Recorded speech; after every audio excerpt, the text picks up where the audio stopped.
Story 1. Horrifying truth. My husband may have fathered his best friend's kids, and now one likes my daughter. I'm a 42-year-old woman. My husband Luke is 43, and so is Amy. I met Luke in college, but he's known Amy since they were about 7. They did everything together and understood each other implicitly. They were best friends. They've always insisted that they are surrogate siblings to each other. Naturally I, as a new girlfriend, felt a little threatened by Amy and her closeness to Luke, but they both reassured me I had nothing to worry about. That their bond was not romantic and had never been sexual. That Amy really was just the sister that Luke never had. I believed them. And it didn't take long for me to forget any and all insecurity I had about Amy. She became my friend too. She officiated our wedding.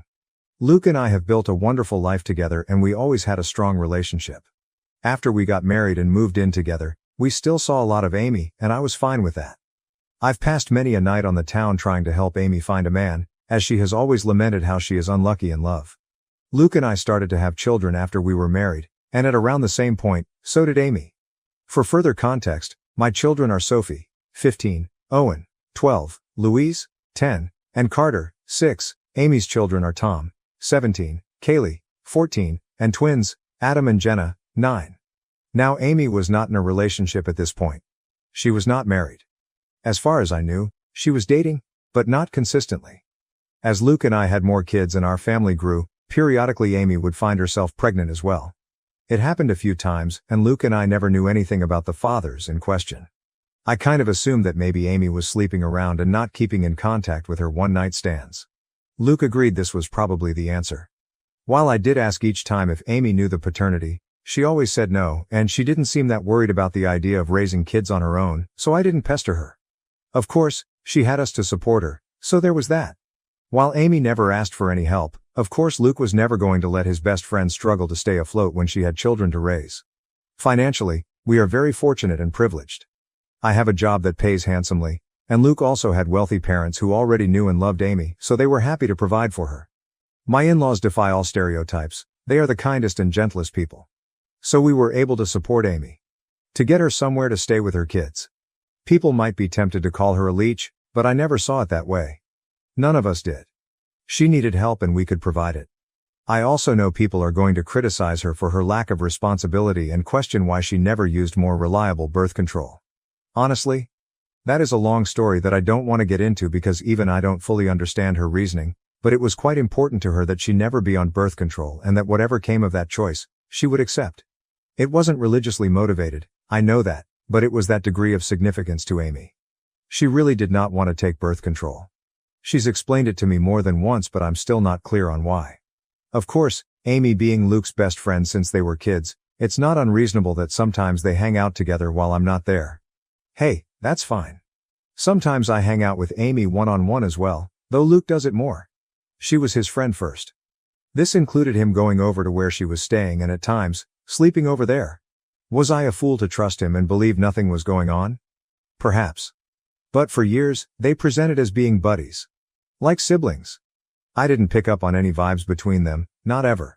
As one can expect, our children were brought up together. Not in the same house. Our home is decently sized, but even we don't have the room for 8 kids. But we made sure Amy's children met ours from a young age, and they always got along and strong bonds of friendship have formed over the years, which is good. Especially if I'm right.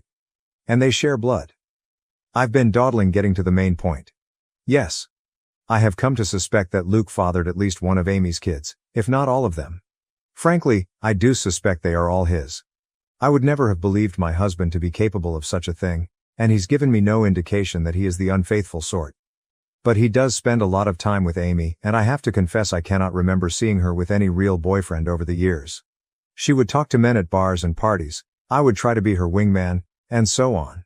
But nothing ever seemed to really happen. So when she got pregnant the first time, I was curious. When it happened again, and again, I began to wonder if she had some sort of secret fella who she didn't want us to know about for whatever reason. But I couldn't think of any reason why she would hide him, especially from her children. After Carter, our youngest, was born, Luke and I agreed that the time had come for him to have a vasectomy. Amy's twins had come just a couple of years prior. Of course, after the procedure, Luke and I continued to make love, but I no longer had to think about pregnancy. Meanwhile, Amy never got pregnant again, after the twins. Is it a coincidence that Luke had a vasectomy and then both of us stopped getting pregnant? I don't know. But Luke would still visit her, and he wasn't just going to see her, but checking up on her children as well. In general, I should have paid more attention to it sooner, but Luke has always acted like a father to them, especially as they've gotten older. He's the father they never had. He doesn't neglect me, or our children, not one bit. He's doing double duty. On its own, the idea that he is a surrogate father to Amy's fatherless children isn't inherently suspicious. One could call it noble, but it combines with a lot of other little things. There is appearance as well. I won't go into specifics of hair color, eye color, or unique physical traits, because I'd rather limit the identifying factors of the people involved and keep this whole thing as vague as possible. But suffice it to say, Amy's children. They certainly look like they could be Luke's. Kaylee has a very unusual allergy that Luke also has. The twins look very much like him, Adam in particular. The older Tom has gotten, the more of Luke I can see in his face and personality. While their race doesn't matter, the reality is that Luke is a different race than Amy, and Amy's children look pretty biracial. I could easily believe their father is the same race as Luke. Doesn't mean Luke has to be the father, but it sure seems like it. I have never voiced my anxieties to either Amy or Luke. I don't want to be the bad guy and, guilty or innocent, I already know they would flatly deny my accusations and be hurt by them. Imagine if that drama reached the ears of my kids, or Amy's kids. Either way, Luke continues to spend time with Amy and her children, just as her children spend time with mine. I have hinted to Luke that I feel needy for more attention and wish he wouldn't give as much to Amy. But he either missed my cues or pretended that he missed them. I don't want to push this idea that he's favoring her, because it's not even really true. He's never neglected me for her. I can't shake the feeling that Luke and Amy have been intimate before, likely numerous times. So far as I know, Amy never really wanted to be a mother either. She wasn't opposed to it, and when each of her children came into the world she instantly fell in love with them, but motherhood was never really a major part of her life plan or identity. In the grand scheme of things, when we would talk about the future, she would sometimes mention a husband and children, but it never seemed like something she had her heart particularly set on. So I don't think this is a case of Luke just giving Amy children. I doubt that was the motive for the infidelity. That would have been a side effect. I've been letting this go and turning a blind eye for years. It was a dark thought in the back of my mind after Kaylee's allergy was discovered, but I dismissed it. Got worse after the twins were born. I dismissed it. Then when Amy stopped having babies, I wanted to feel reassured by that. But Luke had gotten a vasectomy, so if anything that made my anxiety worse. There have been nights that I wish the twins were younger, that they had come along after Luke's procedure. It's been twisting me into knots for a long time, but I don't want to be the one who rips our family apart, especially since, technically, I could be wrong. Except now I'm very afraid, because in the last few months we've had a new development in our kids' social circle. Tom, Amy's eldest, asked Sophie out. Sophie, my eldest. She's really blossomed over these last few years and become quite the outspoken beauty, so I'm not shocked to see she's getting male attention, but Tom asking her out had me thrown. Sophie said no, but only because I'm quite protective when it comes to her exploring dating. And she knew she'd have to ask me first. I could tell she was flattered and intrigued by his interest and wanted to say yes. She approached me to talk to me about it. Bless my girl, she did everything right. I think she expected I would see things her way and agree that she could date Tom. Much to her surprise, I very firmly said no. That caused a bit of conflict. She didn't even want to date him that badly, she just couldn't understand why she wasn't allowed to. And I couldn't explain it to her. All I could come up with was, he's too old for you, which he is, but it's not really about that. When Amy and Luke heard, I was so very curious to see what their reactions would be. If either of them had agreed with Sophie and tried to convince me that the two of them should be allowed to date, I think I would have been relieved and taken that as proof that I was wrong about something going on between them. Wrong about who fathered Amy's children. But the ambiguity continued. They took my side. Both of them put their foot down, though not as fiercely as I did. Luke agreed with me, but he also worried that trying to forbid such a romance would only make Sophie want it more. He's probably right about that.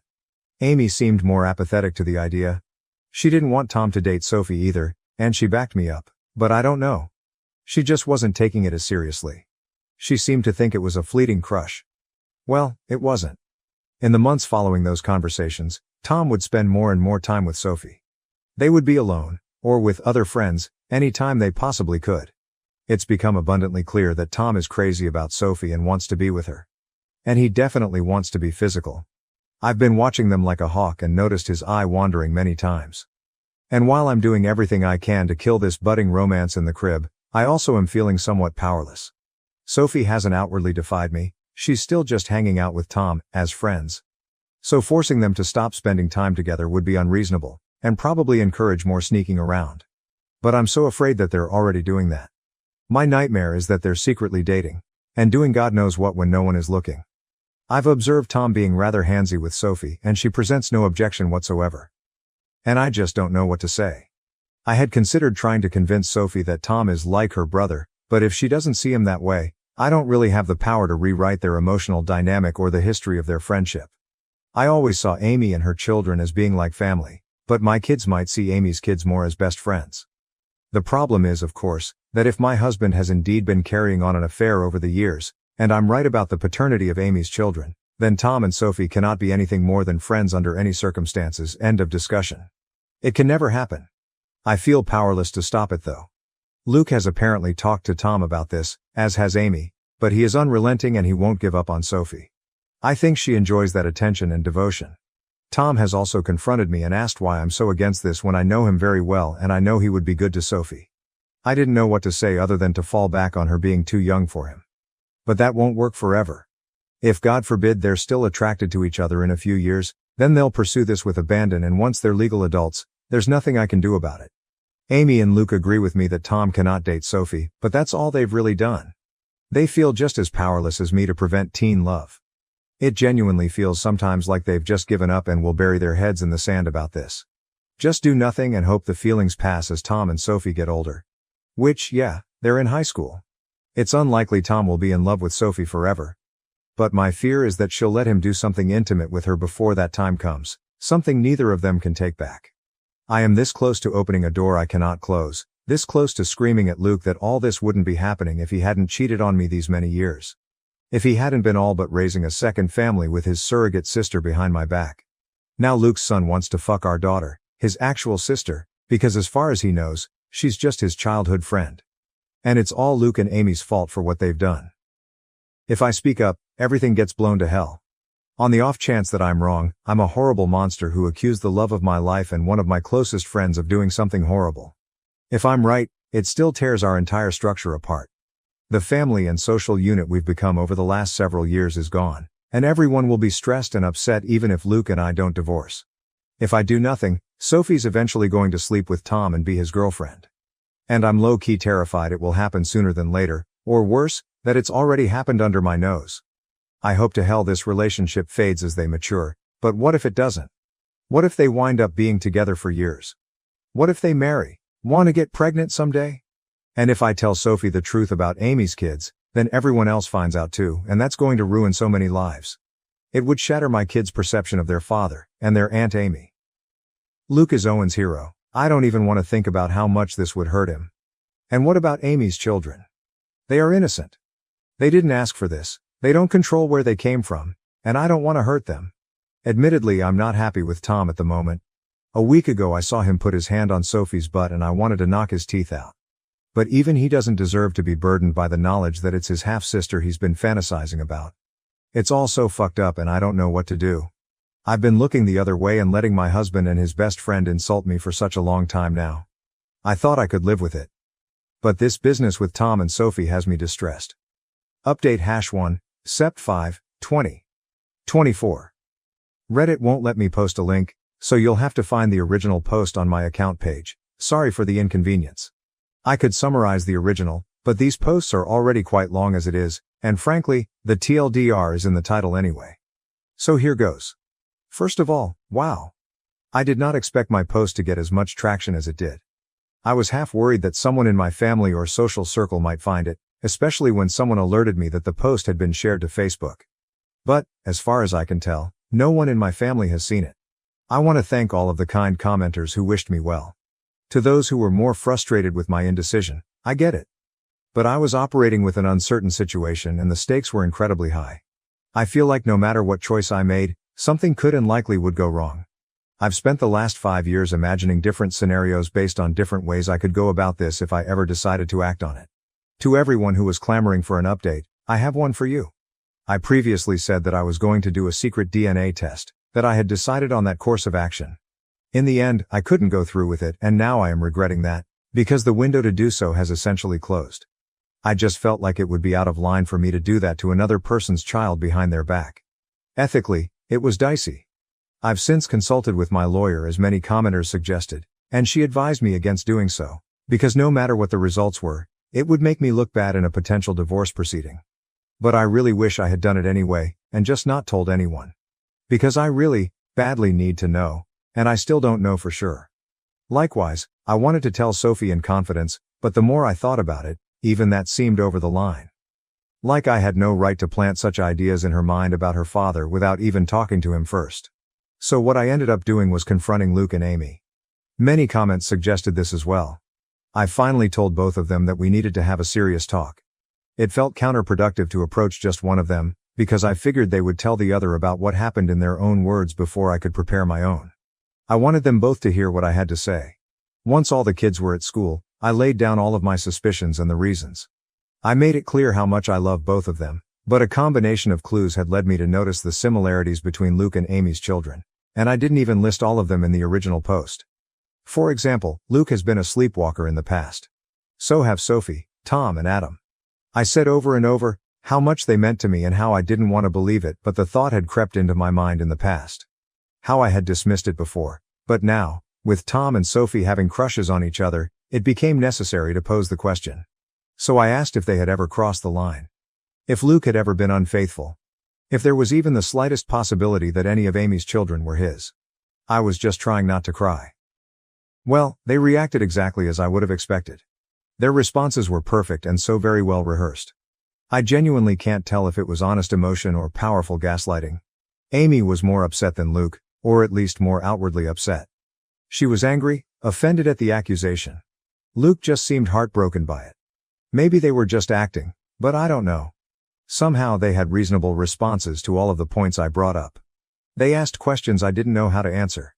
I had never objected to them having alone time before. Why did it suddenly bother me now? Do Amy's children really resemble Luke that much, or are things like hair color pretty basic traits to have in common? The whole family had always treated Amy and her kids as part of our unit, and I had previously commended Luke for stepping up and being a father to Amy's kids since they didn't have one. Why was I now saying it was a bad thing? What exactly did I want them to do? How could I think such a thing about them? Why had I waited so long to say something? Luke was more understanding than Amy. He respected my feelings, or at least he acted like he did. Amy appeared to feel more betrayed by what I said. I ended up apologizing several times even though I'm not sure I did anything wrong. Luke also apologized for anything he'd done, to indicate he was unfaithful. I asked Amy more pointedly that, if not Luke, who had fathered her children. She snapped back that it was none of my business, and I could tell she was in no mood to get personal or vulnerable with me after my accusations. I'm not proud to say that I lost my temper, and said that after everything we had done for her and her children, such information was not a lot to ask and perhaps she owed it to us. I regretted the words as soon as I said them, but Amy shouted back that I had never done anything for her, that it was Luke and his parents who had kept her afloat all these years, not me. She went on a longer tirade about how I had always acted superior to her, which I don't believe I did, though it's possible that I gave off that vibe unintentionally.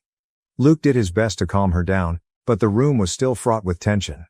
I don't know, Reddit, I just don't know. It's driving me to the edge of madness. There is a way to be certain, of course. Not certain of my husband's fidelity, but of the paternity of Amy's children. So I asked Luke, for my own peace of mind, for the sake of our daughter, and for our family unit, if he could please get a DNA test done, a paternity test. I went on to say that I knew he disliked and distrusted such things, but that I really needed this. I could see the pain in Luke's eyes.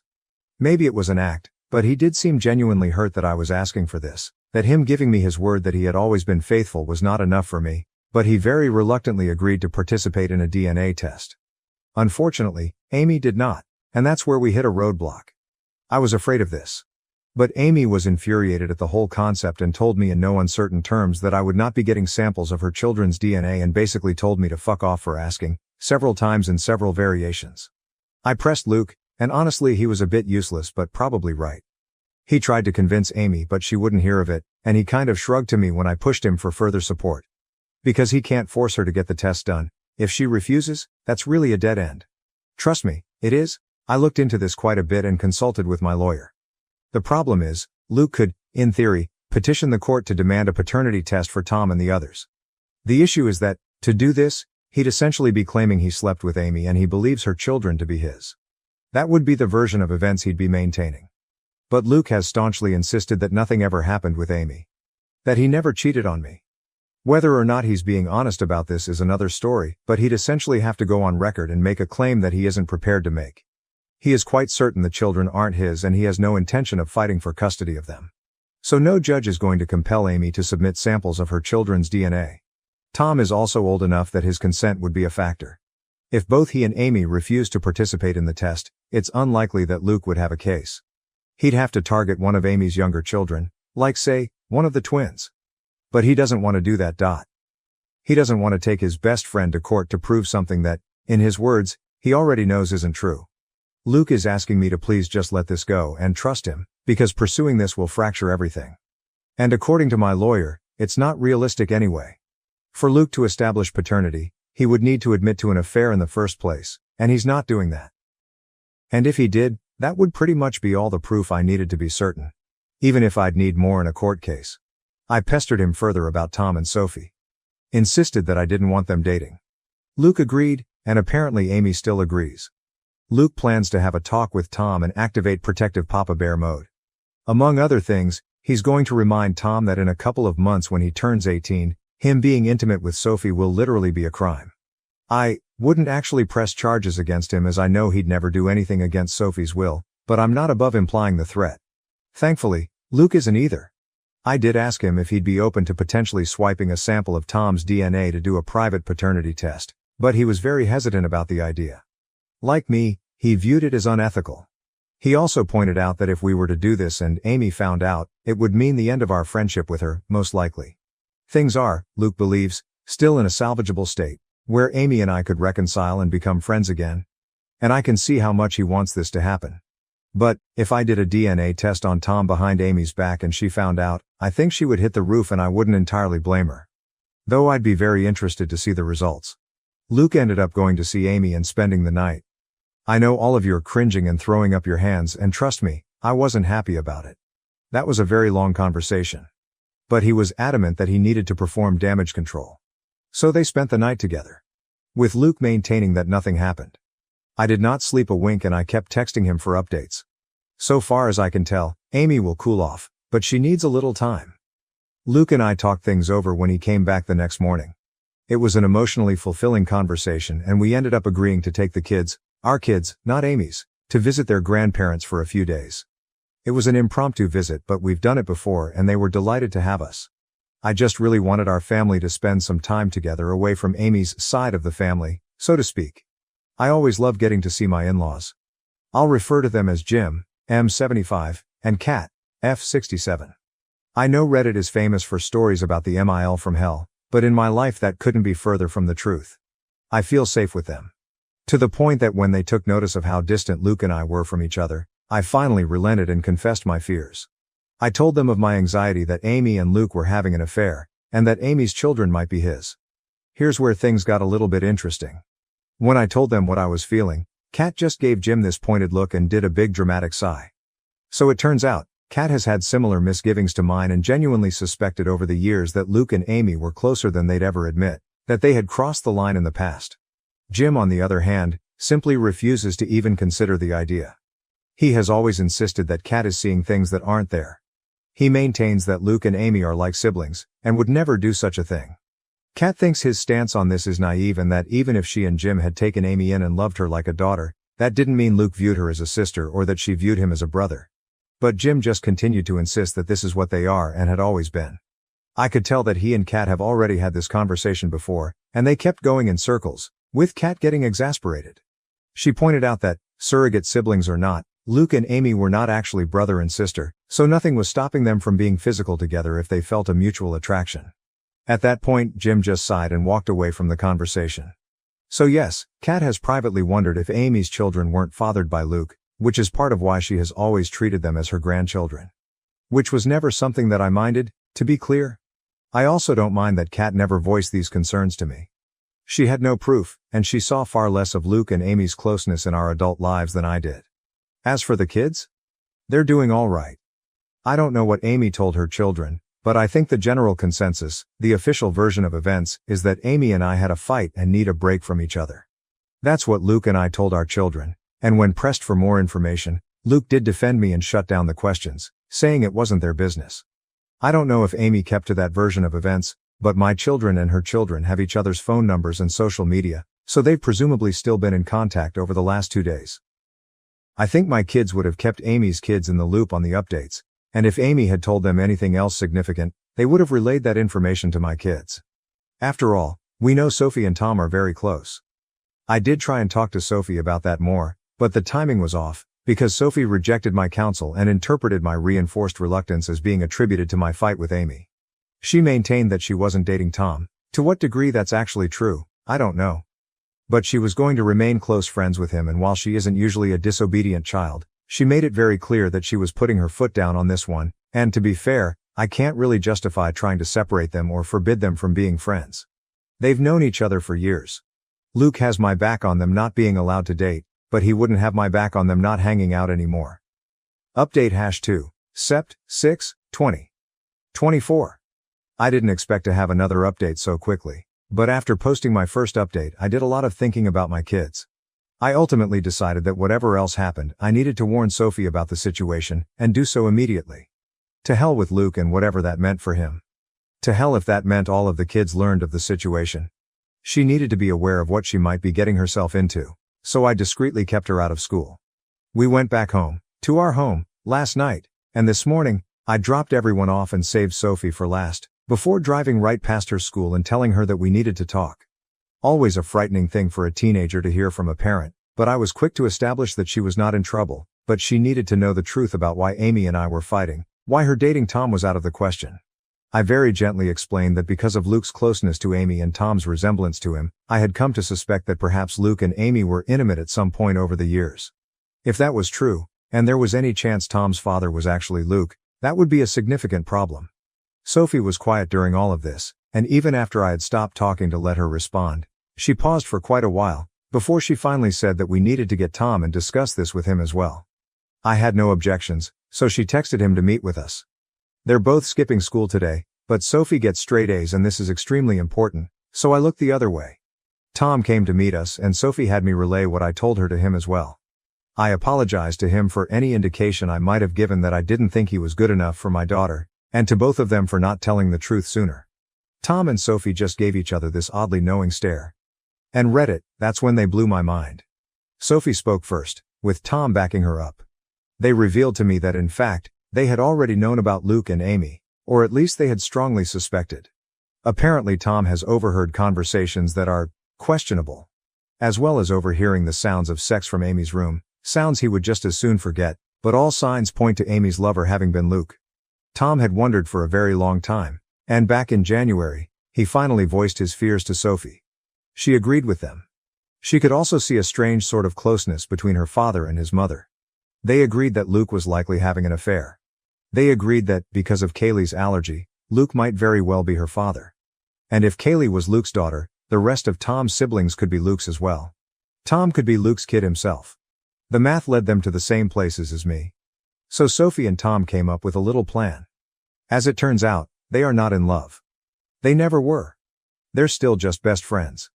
But they had the same instinct as me, that they didn't want to blow up our entire family and social unit without more direct evidence, which Tom has been working on acquiring. And though Sophie very badly wanted to tell me the truth, she was hesitant because she knew it would shatter me. She had no idea I was already suffering in silence. Sophie apologized for not voicing her suspicions sooner. Honestly, we both cried, and I made sure she understood that none of this was her fault, and that I loved her very much. So, the bottom line is, Sophie and Tom already know they could be half-siblings and aren't actually interested in being a couple. That was their idea for how to rock the boat.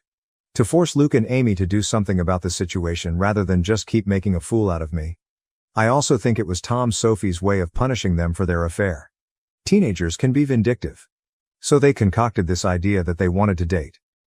Every flirtation I've witnessed, every inappropriate touch, all staged apparently, and for the benefit of Luke, Amy, or both.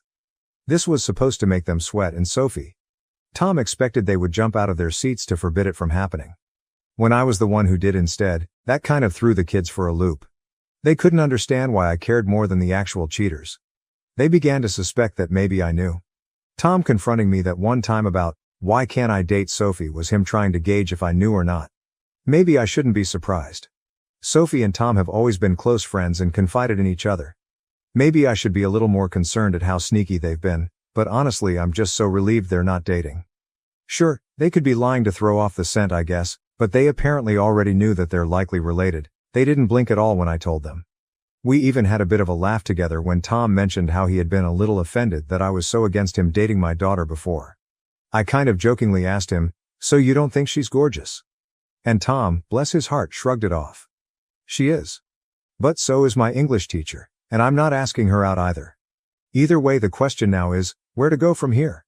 We have to figure that out. I will say that it is such a relief to have told Sophie, and I feel like an elephant has taken one of its feet off my chest.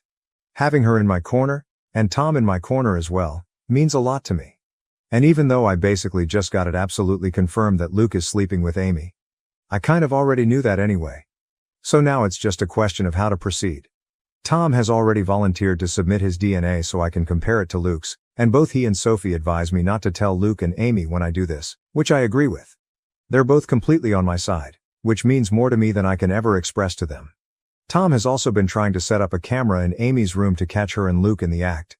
Sophie told me flat out that I needed to divorce her dad, and hearing that from my own daughter made it clearer than it's ever been.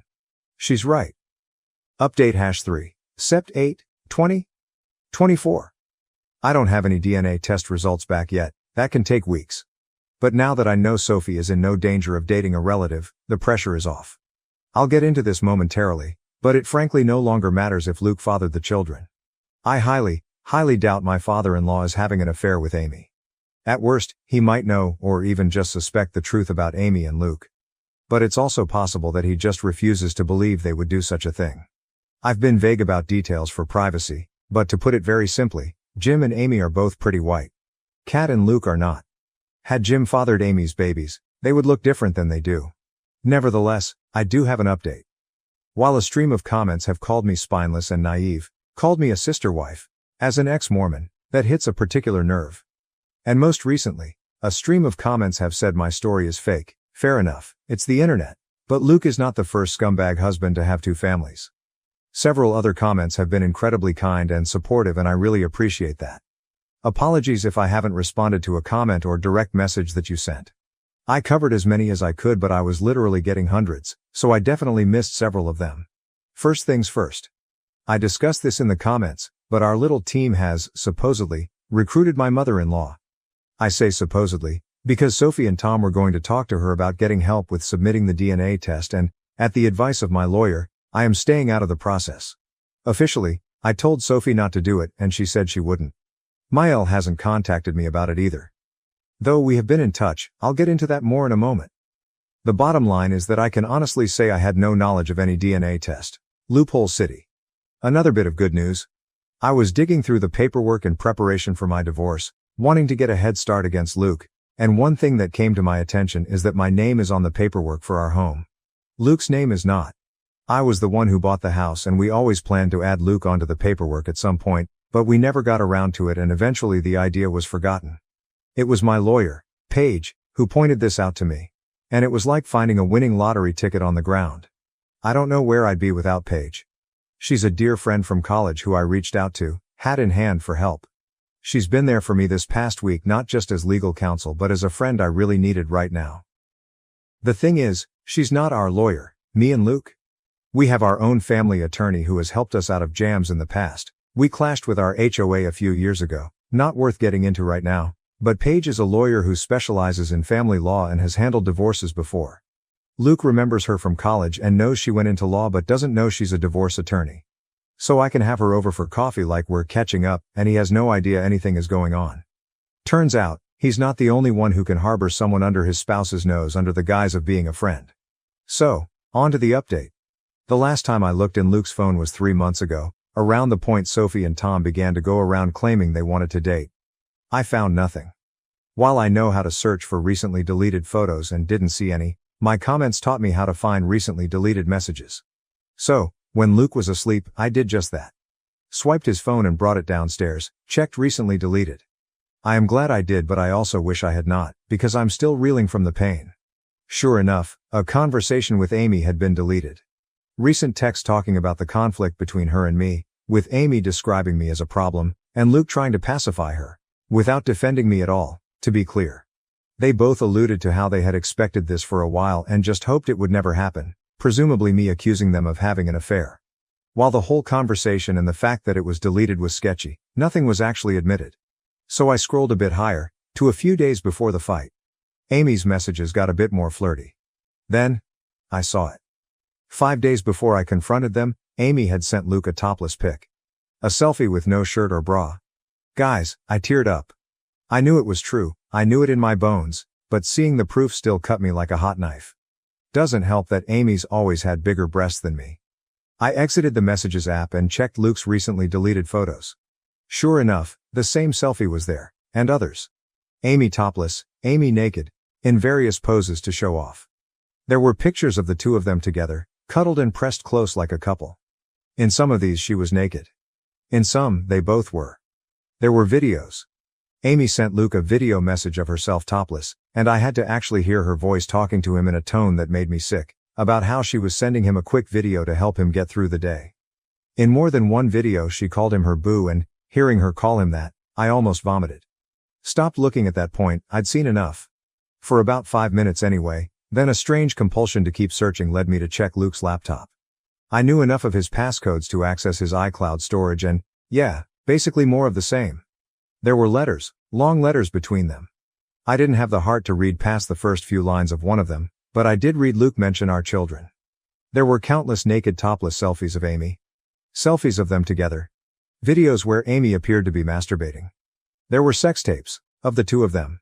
Tom had previously offered to try and hide a camera in Amy's room, but fuck, he never needed to. Luke was hiding a whole treasure trove under my nose all along. I scrolled and scrolled and scrolled. There were so many. Going back years. Not all of it was even sexual. There were some photos of Amy's kids too. One video was of Kaylee and the twins playing together when they were younger, and Luke and Amy's voices from behind the camera. There were even old pictures of Luke and Amy from when they were younger. I'd even say teenagers, I snapped. All these years I had been telling myself I had to be wrong, that it couldn't be true. Well, it was true. I know that no one forced me to look at as much of the evidence as I did, but I'm still hurting very badly from having seen it, and in that moment, I wanted to act, so I did. I called my lawyer, who is a remarkable woman. It was the middle of the night, so I had to call her twice, and she picked up. Though I had woken her, when I asked her to come by and said it was an emergency, she agreed. I also asked her to draw up the paperwork and have it ready. She told me that she'd already had it ready since I first reached out to her. As I waited for her, I went through the necessary channels on Luke's laptop to make sure he wouldn't be able to remotely disconnect our access to his little stash, changing passwords and all that. My lawyer, let's call her Paige, arrived, and I went outside to greet her in the car. Spent a good half hour in the passenger seat just crying, and she was great about that, before I passed her Luke's phone and his laptop, with all the information she needed to use them. She warned me that this could be considered theft. So I asked her to forward and print out copies of everything she could and then bring the items back, because I just couldn't bear to do it myself. She agreed. I went back inside, and then, I packed up Luke's things while the house slept. At one point Owen got up to use the bathroom and asked me what I was doing, but I told him I was just cleaning. Luke stirred once or twice while I was in the bedroom but did not wake. I got all of his things packed into trash bags and I loaded up the car. That's when I woke him up and told him to come outside. He was confused and half asleep, but he did notice things were missing. I ignored his questions and just told him to come with me. So he followed me outside. Once we were by the car, I pulled out the divorce papers and officially handed them to him. That was about when he figured out what I was doing, and he tried to talk me out of it. Tried to be sweet with me. To be tender. He kept insisting that he loved me and that there had never been anything with Amy. Kept trying to persuade me not to tear our family apart. Even 2 weeks ago, I might have wilted under him because the manipulation and gaslighting were truly masterclass, but I can see through it now. I didn't tell him that I knew he was full of shit, I didn't tell him what I'd seen, I just told him we were finished. He tried a different approach. He refused to go. Stated firmly that our children were his too and that even if we were separating, I had no right to just decide the kids would stay with me over him. This was where I very coldly presented the paperwork reminding him that the house is in my name, and told him under no circumstances would my kids be staying with Amy. He argued a while longer, but in the end he decided to be the bigger person and keep the peace. At that moment I didn't care where he went. Before he left, he did ask about his phone and laptop, and I waved him off by saying they were in one of the bags. Bought a little time. I couldn't sleep for the rest of that night. I cried more. Eventually I realized I'd have to wake my children up early and explain to the extent that I could. Naturally, I woke Sophie first. I told her that I had kicked her father out and that I had discovered evidence of an affair on his devices. I did not specify what kind of evidence and she did not ask. I woke up the others and gently told them that their dad had gone to stay somewhere else for a while. That I wasn't sure where, but from now on things were going to be different. Louise was the one to ask if we were getting divorced, and I couldn't lie to her. I told her yes. Owen asked when they could see their father again and I wanted to cry. Sophie was a very big help, urging her siblings to be sympathetic to me right now and worry about Dad later. I knew better than to poison them against their father. Paige warned me against doing that as well, so I only told Sophie that the affair was confirmed since she had already been in the know. However, as the kids were getting ready for school, Owen approached me and asked me point blank if it was about Amy. If Luke was going to be with her instead of me. I couldn't answer, but I suppose that's an answer on its own. Got the kids to school, and my next step was calling to have the locks changed. I knew Luke would be back for his devices before long, but thankfully Paige returned with them before he showed up again. It was a very quick visit. She just told me that all was accomplished, and she had records of everything we would need in court. Sure enough, Luke turned up an hour later demanding to know where his laptop and phone were. I had set them back in our bedroom like they had never moved, and I just told him he had forgotten them. He insisted that I had said they were in one of the bags, so I just shrugged him off and told him I must have been mistaken. After he grabbed them, he tried again to reason with me, but I just showed him the door. I knew the kids would start to come home from school before long and I think he was trying to delay leaving so he could see them. I was not having it. I started shouting again and sent him on his way. I'm still just in absolute pain and despair for what I saw. I don't know if he'll realize that anyone went through his devices and made copies of the evidence, or if he suspects I saw anything, but he obviously didn't say so. After he left, I cried once again. Talked to my mother-in-law that night. Apparently Luke did show up to his parents' house, which was a surprise, as I was so certain he'd stay with Amy, but maybe even he knows how suspicious that would look to the children and doesn't want to rock the boat as much. Maybe he knows I'm more likely to let my children see their grandmother than Amy at this point, and he wants to see them to give his version of events. That is not happening. Kat already shared his version with me, that he relayed to her and Jim. That I'm having some kind of mental breakdown, that he wishes he could help me, but my paranoia is causing me to lash out and turn violent. I was never violent. I shoved him away when he tried to hold me, that is all. And what's so hilarious is that he didn't mention Amy at all to his parents. He didn't even frame it as me falsely believing he was having an affair. Even though that's his story when talking to me, he left Amy out of it when talking to his parents. Kat noticed that. She believes me. Jim doesn't know what to believe anymore. According to Kat, he seemed very, very troubled by what he heard from all sides. As for Amy, she's radio silent. Tom has told Sophie that she's acting like nothing is wrong but is clearly stressed out. That when her children ask, she makes the same sort of claims. That I am having some kind of emotional, nervous breakdown, and pushing her away, as well as Luke. She doesn't mention anything about my accusing them of an affair, but still puts it all on me. Amy has not reached out to talk to me directly, and I have not tried talking to her since our big argument. I haven't really told my kids anything. Just that I'm having disagreements with Luke and Amy, though I was very clear that it is not a question of my mental health. Honestly, I think they all kind of know what's going on. Sophie continues to be my rock, as I try to be for her and the others, and Tom continues to be our spy in the ranks.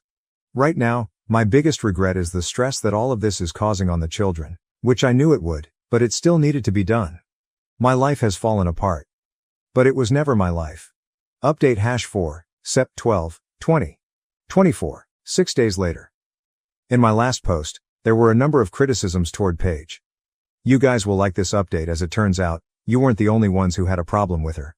As far as the deed being in my name, it's not an absolute hook, line and sinker, but Paige is convinced that between that and my having been the one paying the mortgage, I stand a very good chance. It could be interpreted as a common marital property, but I'm going for primary custody with supervised visits anyway. I'm playing hardball. People also questioned whether I should still be posting these. But so long as it's all anonymous, I am in the clear. Doesn't even matter if someone who knows me could figure out I posted this. I didn't use any real names, or reveal my location, or anything like that.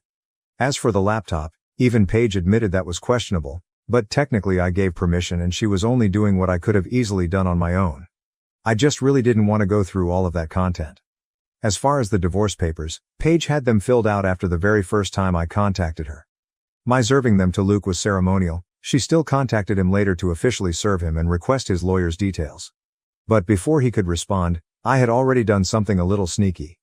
I reached out to our family attorney, the one who has always been on call to represent me and Luke during our marriage. He helped us out of a jam with the HOA a while back. I'll call him Zach. Now, contrary to some of the comments' suggestions, I cannot just go around town consulting with every lawyer in the area, with the explicit purpose of locking my husband out of hiring them. That is bad faith and judges don't look too kindly on it. However, this was Zach. He had been my attorney, and Luke's, for years. I feel like I had just as much right to him as Luke did. And I got there first. So I was able to nail down our family's lawyer. Met with both him and Paige, and boy howdy, do they not like each other. Zach brought up some of the same problems as some of my comments. He argued that Paige's activity was in the gray area and urged me to hire him to represent me in the divorce instead. That caused a bit of conflict as Paige is explicitly a family attorney and this is her specialization. So I'm going to be consulting both of them from here on out. Zach actually thinks it's a good thing that I made these posts as they can't really do much other than prove my sanity when Luke and Amy try to argue otherwise. Overall, I am doing better. I've been talking to a friend in real life, the mom of one of Sophie's friends. I also have therapy scheduled for myself, and I intend to look into family therapy as well. When my kids ask me what's going on, I simply tell them that their father and I are having adult problems and it's nothing they need to worry about. That worked for about a day. Sophie warned me they were planning to confront me as a group, and they did, asking if Dad had cheated on me with Amy. Obviously they've been talking about this, and perhaps they have been for longer than I had anticipated. Perhaps they've been wondering. Again, even though I had absolute proof, I was hesitant to tell them as much, and let me explain why. I naturally wouldn't tell them about the pornographic content I found. I would simply say that I found messages between Luke and Amy revealing their affair. But, with the exception of Sophie, they wouldn't be satisfied with that. I already know Carter, curious little sweetheart that he is, would want to see these messages. So instead, when I was asked directly by my kids if their dad had cheated on me, I simply said I believe he did, yes.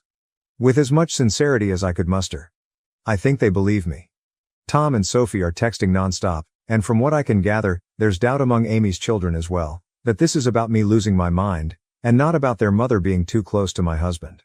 I think it's slowly sinking in for poor Jim that what he didn't want to believe was possible is very much possible. And it's happening. I haven't shown him or Kat any letters or anything. They're hosting Luke, so I haven't had much of any contact with them at all. But I did have one phone call with Kat where we wished each other well. That was nice. In the background, I could hear shouting, and though Kat quickly went outside, I did hear what sounded like Jim shouting at Luke. He doesn't usually shout, he's the calmest man I've ever met, so in a way I'm worried about him but also relieved that the wool is being pulled off of his eyes. According to Kat, Luke is still staunchly denying everything. He was pretty upset when he found out that I had poached Zach though. Which gave me a kind of grim satisfaction. The test results came back. Sophie and Tom tested their DNA against each other to see if they truly are blood siblings.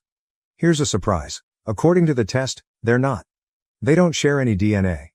To everyone who believed Jim had fathered Amy's babies, here is definitive proof that he did not, because the test would have revealed that too. But I never believed it anyway. Sophie has her doubts and wonders if the results weren't faulty and if we shouldn't take another test to be absolutely certain, but I'm not really worried about that. More confused than anything. I was so certain Tom had to be Luke's son. He was too. Now he doesn't know what to think and I don't either. I obviously now know the affair happened and lasted years, and I know from the letters that Kaylee is Luke's child, or at least both he and Amy seem to believe she is, which confirms they were intimate 15 years ago. Now I'm just wondering for Tom's sake. Who if not Luke is his father? He does kind of look like Luke, but that might just be coincidence. In general, everything was quiet for a few days, until it wasn't. Until she finally showed her face. My best friend Amy. I am so happy I installed Ring cameras everywhere as you're about to understand. Sure enough, Amy turned up on my doorstep and asked to talk. She had a relaxed demeanor and did not raise her voice. Assuming she was approaching me on Luke's behalf, I told her that I wasn't interested in talking to her and to just go away. She did not leave, but she didn't make a scene either. She persisted in telling me we needed to have a conversation. The kids weren't home, and did have cameras inside. I was also recording her on my phone and being discreet about it, so eventually I relented and let her in. I don't know if she realized she was on camera. We sat down on the couch, and she instantly got into the reason for her visit. Turns out, she and Luke know, or suspect, that I procured damning material from his laptop. Amy accused me of going through his devices and told me that anything I found was not my business and I needed to delete it. That was all she had to say. No apology, no admission of guilt, didn't take responsibility for her own behavior. Hell, she might have known I was recording her, because she didn't even directly acknowledge what the sensitive material on Luke's laptop actually was. So I confronted her, letting out some of my anger. I asked how she could have the nerve to make demands of me. I asked her why she and Luke would do a thing like this in the first place. Why had they seen fit to spend all these years betraying me? I posed the question that I'd been wondering about for a long time, and as I expected, I got no answer. Literally, Amy didn't seem to really hear me even as I confronted her. She seemed like she was stressed, panicked even. But she was keeping it under wraps. She ignored my questions and accusations and just kept telling me to delete whatever content from Luke's laptop that I had. She said that if I wanted to divorce Luke, that was my call, but not to drag her into it. Oh, that made me so mad. I kept my temper, but I did snap back that she was already very much in it. Amy just kept repeating herself, telling me to delete whatever I found. So I just refused. I asked her, point blank, why I should. Why did I have any reason to? Amy got more aggressive, raising her voice. She was trying to intimidate me, but I held my ground. She told me that this wasn't about me and that I needed to just do as she said. That it was very important. So I asked again, why? And yet again, she would not answer. So I asked her if Luke had sent her to do this or if she had shown up on her own. No answer to that either. It was like talking to a brick wall. So I asked her to leave. Just as I'd been afraid of, she wouldn't go. She refused to leave until I had deleted everything I'd found in front of her. I couldn't help laughing. I told her no, that wasn't going to happen. This is where I could see her starting to freak out more. In another moment, she got up, ran into the other room and grabbed my laptop. Before I could stop her, she smashed it on the floor. I really don't know why she thought that would work or get her the outcome she wanted. I think she was just panicking. Obviously, I still have everything, except now I need to buy a new laptop. And sadly, her doing this was out of frame of the camera, but it's fine. All of my important files are backed up, and at that moment I was more concerned that Amy would do something else drastic. She looked like she was going to have a breakdown. I tried again, very calmly, to tell her that she needed to leave or I would call the police. She refused again, and just kept repeating her demand that I drop this whole cheating angle and divorce Luke without trying to argue that an affair took place. At that point I just stared at her. At the woman I had considered one of my dearest friends in all the world. And I told her that I didn't owe her anything, but she owed her children the truth. That they had the right to know where they came from. Who Luke really was to them. Amy bristled and told me it was none of my business. That I didn't understand her family and I needed to back off. She kept going back to this idea that I could divorce Luke, but I must not claim he'd had an affair with her. I just told her that I didn't need her permission to handle my divorce how I wanted and told her again to leave. She got more and more desperate, and her anger accelerated to the point that she physically attacked me. I did not expect her to actually do this. I'm not much of a fighter, but I do know the human body pretty well, and where it's weakest. She hurt me pretty badly, but I got her off me. That part was very much on camera, and the whole audio was recorded on my phone. She finally left after that, and I immediately called to file a police report. I had the strangest feeling she'd try something similar and wanted to beat her to the punch. I was able to clean myself up by the time I had to face my kids, and while I downplayed the story, I did not lie to them about why I had a black eye. I told them, for their own safety, to steer clear of Amy.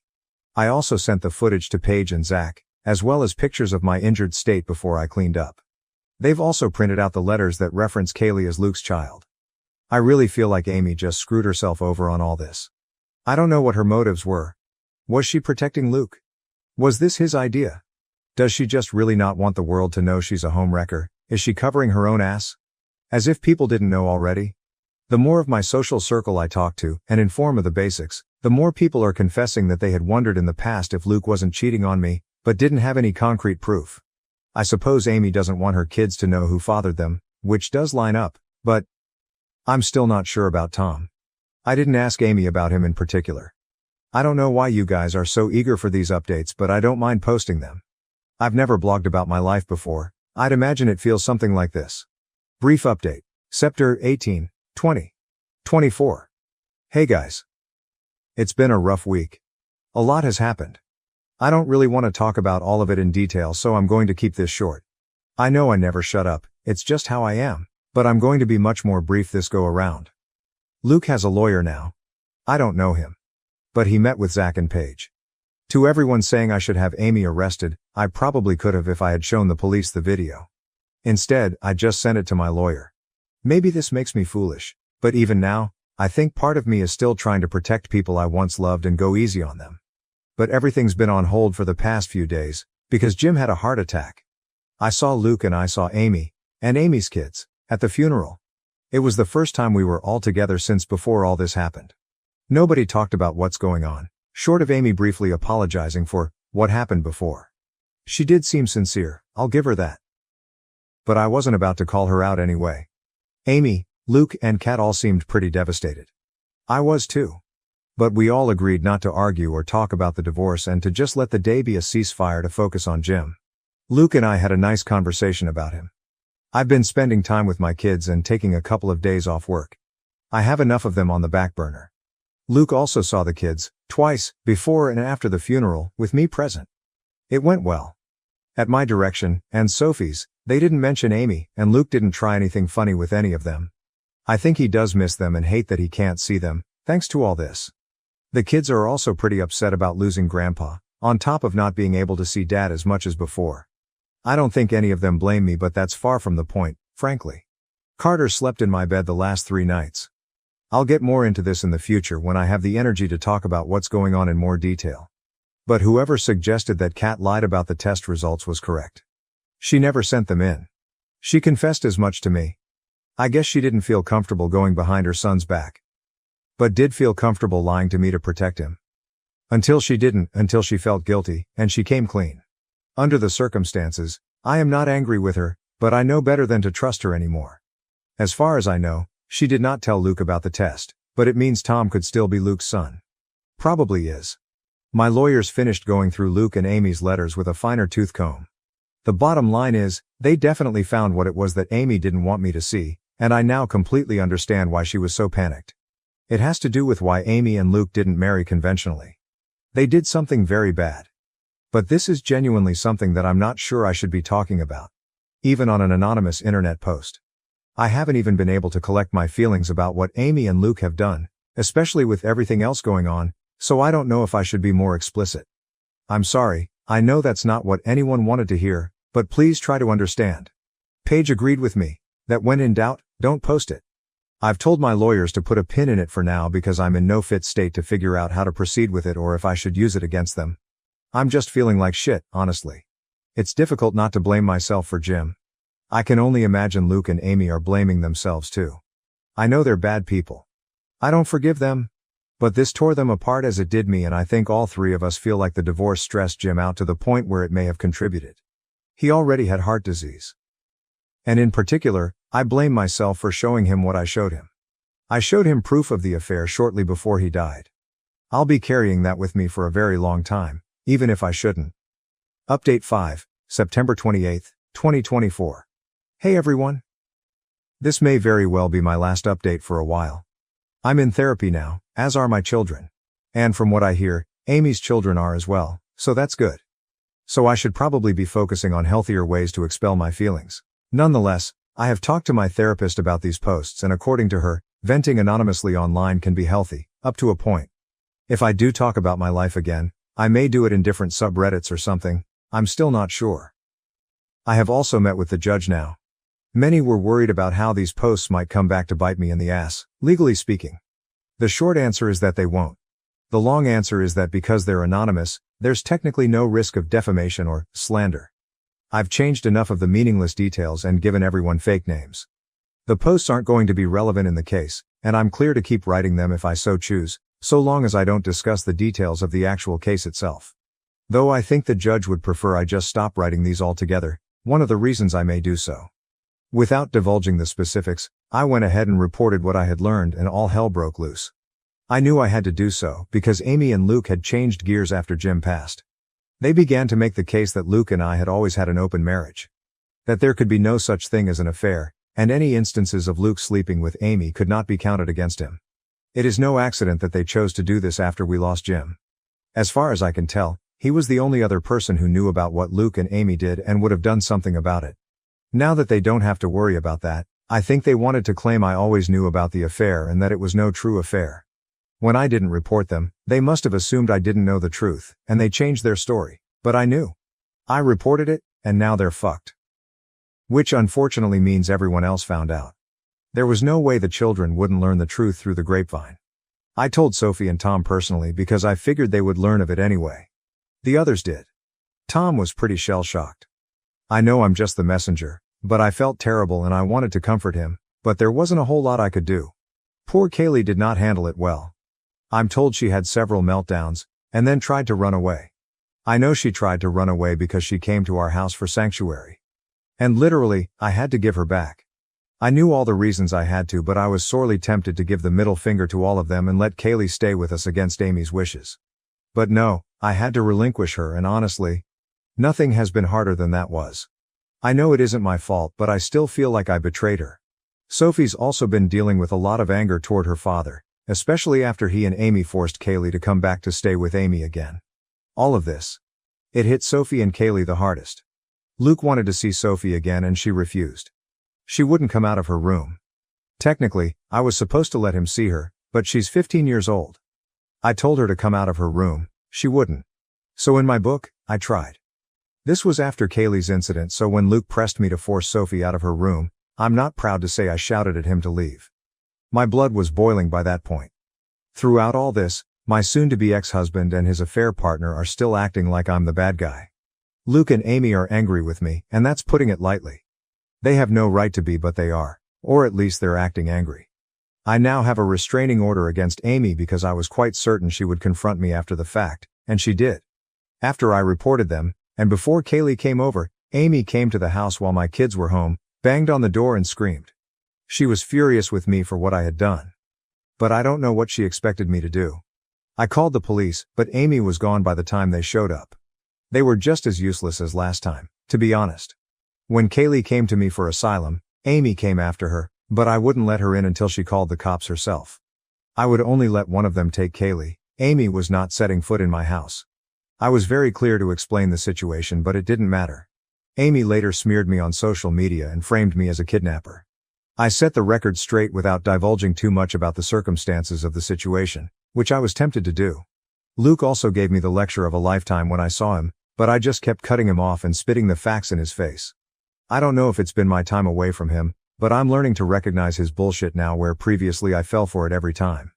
He always sounds so reasonable and sweet, but what he's actually saying is often circular and evasive. Honestly, I am so angry with him for what he's done to his children, all of them. Kaylee especially. I want to adopt that girl. I know I can't, but I want to. Kat and I had a long talk as well. So far as I can tell, she didn't know, and she's genuinely sorry for her earlier deception. Trust takes time to rebuild, but I also understand that she was in an awful position. But now that certain things have come to light, she's kind of in shambles herself. So I pity her. Not to mention, if Amy loses custody of her children, and she very well might, I'll need all the help I can get. I can't take all of them in. I don't have the space. Kat will need to do some of the legwork. So I'm trying to give her the chance to earn my trust back. Sort of out of necessity. I can't speak to the long term, but if all goes as it should, Luke's not even going to be getting visitation of my kids. We'll know soon enough though, and it will be on record if Amy's children were fathered by him. All I know is, they've always been quite certain Kaylee was, though they never had her tested.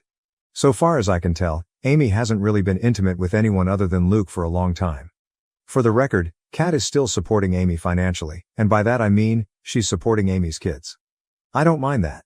If Amy loses custody, that all goes away anyway. As to the how and why of Luke and Amy getting together, from the letters, I've put the pieces together as best I could. Amy was sexually abused as a child, and Luke was apparently the only person she felt safe exploring her sexuality with when they were in high school.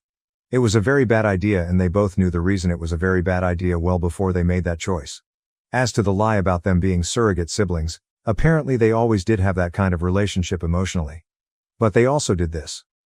After Tom was born, they also believed Tom to be theirs. Going off the letters, the bond took on more romantic aspects as well. Amy describes Luke as my person, and he says the same about her. I did read the letters in more depth, for as much as it sickened me, I wanted to understand. I'm doing better overall though. Personally, I'm doing better.